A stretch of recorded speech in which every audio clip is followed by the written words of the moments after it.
Hello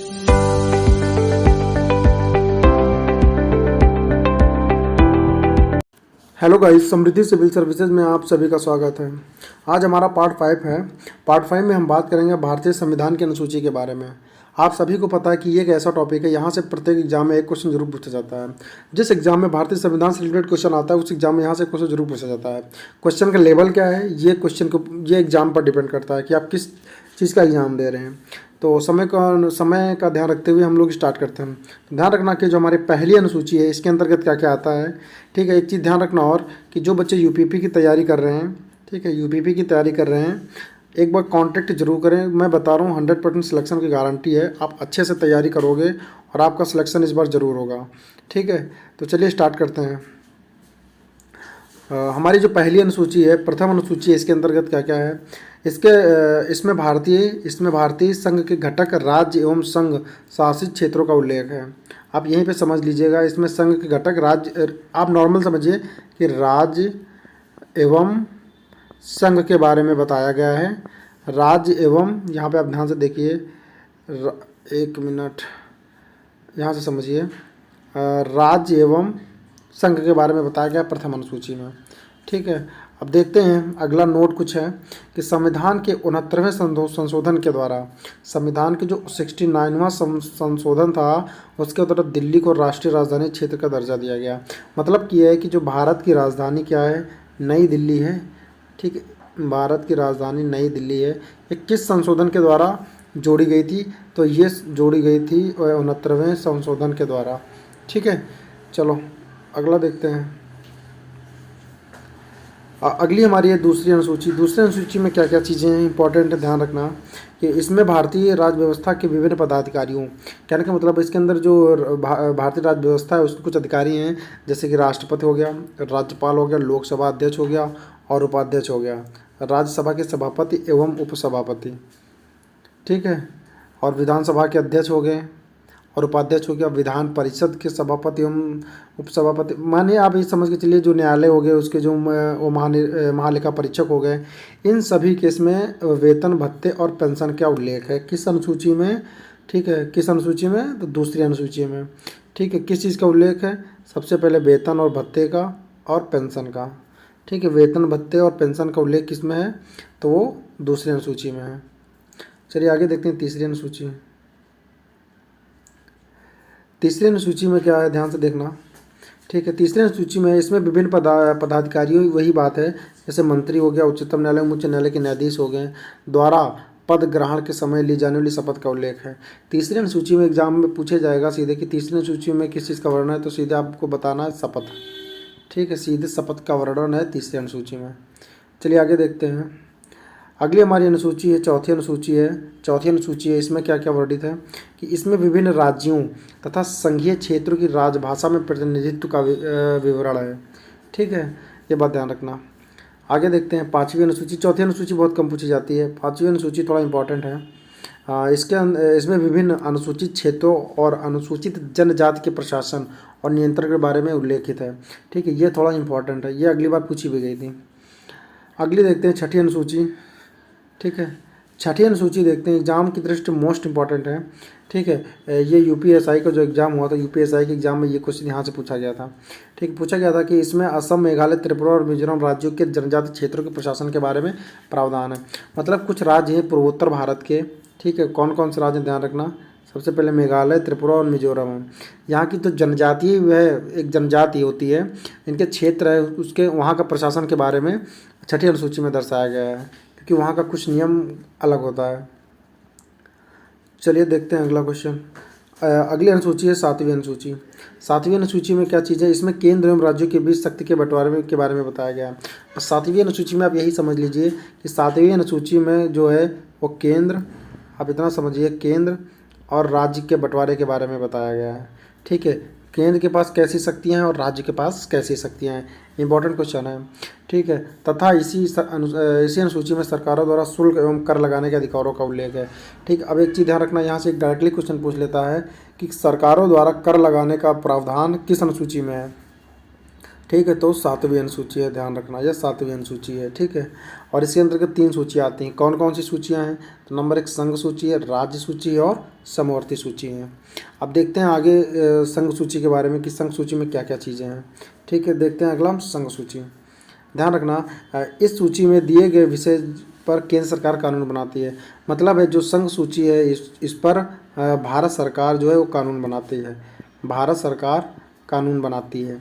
ठीक है, संविधान लागू होने के समय, ठीक है, 97 विषय थे। मतलब है कि जब संविधान लागू हुआ था, ठीक है, तो इस जो सूची में कुल 97 विषय थे। ठीक है, वर्तमान में कितने हैं? 3 बढ़ गए, 7 3 10, 3 बढ़ गए, इस समय 100 हो गए। ठीक है, संघ सूची के कुछ महत्वपूर्ण विषय हैं। ठीक है, देश की प्रतिरक्षा, विदेशी मामले, युद्ध एवं शांति, रेल, डाक तथा तार, मुद्रा बैंकिंग, परमाणु शक्ति। ठीक है, क्वेश्चन डायरेक्टली आपसे पूछ लेगा कि जो मुद्रा बैंकिंग है ये किस सूची के अंतर्गत आता है, संघ सूची या राज्य सूची या समवर्ती सूची? तो आपको बताना है संघ सूची। ठीक है, यहाँ से क्वेश्चन पूछे जाते हैं, यहाँ से ये चीज़ें थोड़ा पूरा हम हाईलाइट करके मैं फिर से बता रहा हूँ। क्वेश्चन अगर आपसे पूछा जाएगा तो ये पूछे जाते हैं। 1 मिनट, ये और यहाँ से लेके ये क्वेश्चन पूछा जाता है। ठीक है, देश की प्रतिरक्षा किस सूची के अंतर्गत आता है? तो आपको लगाना है संघ सूची। ठीक है, आगे देखते हैं। अगला हमारा है राज्य अनुसूची। इसके अंतर्गत क्या क्या है? इस अनुसूची में दिए गए विषयों पर राज्य सरकार कानून बनाती है। ठीक है, ये राज्य सरकार की होती है। ठीक है, चाहे कोई भी राज्य हो भारत सरकार का। राष्ट्रीय हित संबंधित होने पर केंद्र सरकार भी कानून बना सकती है। ठीक है, ध्यान रखना, इस पर राज्य सरकार के साथ साथ केंद्र सरकार भी कानून बना सकते हैं। जब संविधान लागू हुआ था तो इसमें टोटल 66 विषय थे। ठीक है, अब वर्तमान में कितने हैं? वर्तमान में कितने? 61 है, मतलब 5 कम हो गए। ठीक है, इसके अंदर कौन कौन से आते हैं? तो नंबर 1 शांति और सुरक्षा आती है, पुलिस आता है, जेल आता है, स्थानीय शासन आता है, कृषि, जन स्वास्थ्य, राज्य के अंदर होने वाला व्यापार और न्याय विभाग। ठीक है, ये सब राज्य सूची के अंतर्गत आता है। ध्यान रखना, यहाँ से क्वेश्चन एक जरूर पूछा जाता है। ठीक है, जो बच्चे तैयारी कर रहे होंगे उनको पता है। चलिए अगला देखते हैं। अगली अनुसूची है हमारी है समवर्ती सूची। ठीक है, अब इसके अंतर्गत क्या कहता है? इसके अंतर्गत जो विषय हैं उस पर केंद्र और राज्य दोनों सरकारें कानून बना सकती हैं। आप यूँ समझिए कि जो तीनों अनुसूची हैं, जो तीनों सूचियाँ, इन तीनों पे केंद्र सरकार कानून बना सकती है। अब यहाँ पे देखते हैं कि परंतु कानून के विशेष समान होने पर, ठीक है, मतलब कानून का जो विषय अगर समान होने पर केंद्र सरकार द्वारा बनाया गया कानून ही मान्य होगा। ठीक है, समझ गए? आगे देखते हैं क्या बोलता है। राज्य सरकार द्वारा बनाया गया कानून केंद्र सरकार के कानून बनाने के साथ ही समाप्त हो जाएगा। ठीक है, बाई चांस अगर कानून राज्य सरकार ने कोई बना दिया है, उसके बाद अगर कोई विशेष कानून, उसका विशेष कोई कानून अगर विशेष समान होने पर, तो 1 मिनट, थोड़ा यहाँ पे मिस्टेक हो गया। हाँ सही है, आगे देख लेते हैं। इसमें संविधान के लागू होने के समय इसमें कुल कितने विषय थे? तो टोटल इसमें 47 विषय थे। प्रेजेंट टाइम में, वर्तमान में टोटल 52 विषय हैं। ठीक है, समवर्ती सूची के कुछ प्रमुख विषय हैं। अब देखते हैं कौन कौन से विषय हैं।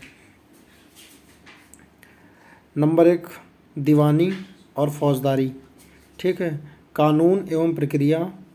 ठीक है, अगला विवाह तथा तलाक, शिक्षा, आर्थिक नियोजन, बिजली, समाचार पत्र, श्रमिक संघ और ये वन। ठीक, वन भी समवर्ती सूची में आते हैं, ध्यान रखना। ये क्वेश्चन इंपॉर्टेंट है, ज़्यादा एग्जाम में पूछा जाता है ये वाला। ठीक है, आगे देखते हैं हम अगली अनुसूची के बारे में पढ़ते हैं। अगली अनुसूची थी हमारी 8वीं अनुसूची। 8वीं अनुसूची में क्या चीज़ है?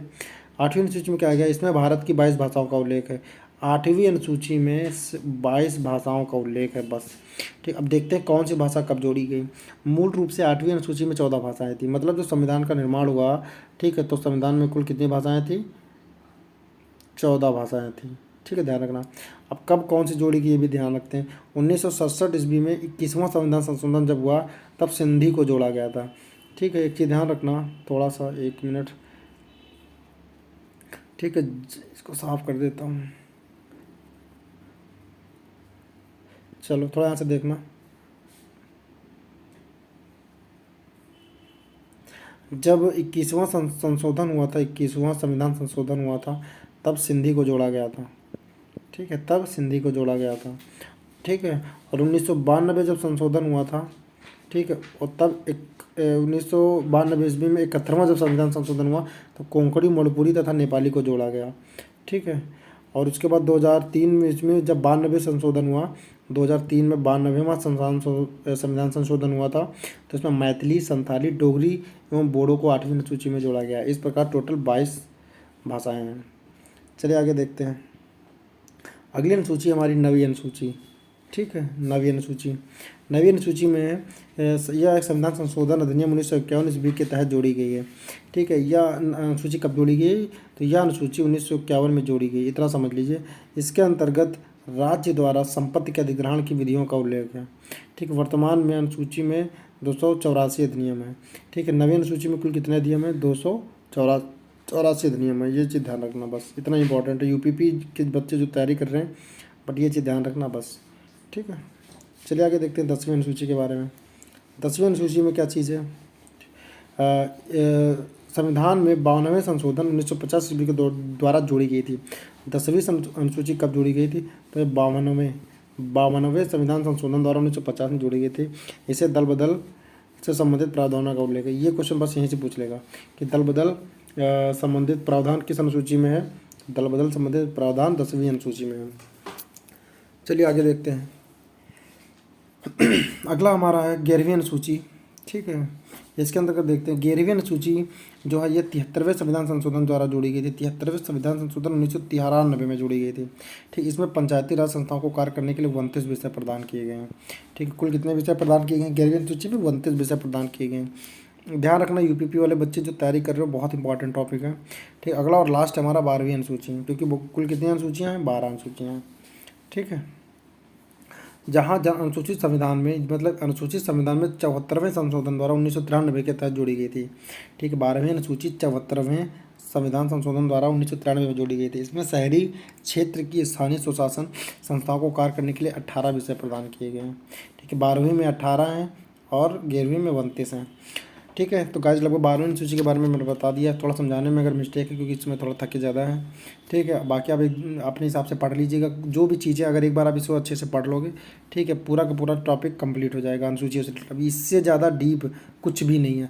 आप लूसेंट भी उठा के देखोगे तो इससे भी ज़्यादा डीप तुमको लूसेंट भी नहीं मिलेगा। बाकी गाइस जो चैनल पर नए तो प्लीज़ चैनल को सब्सक्राइब करिए।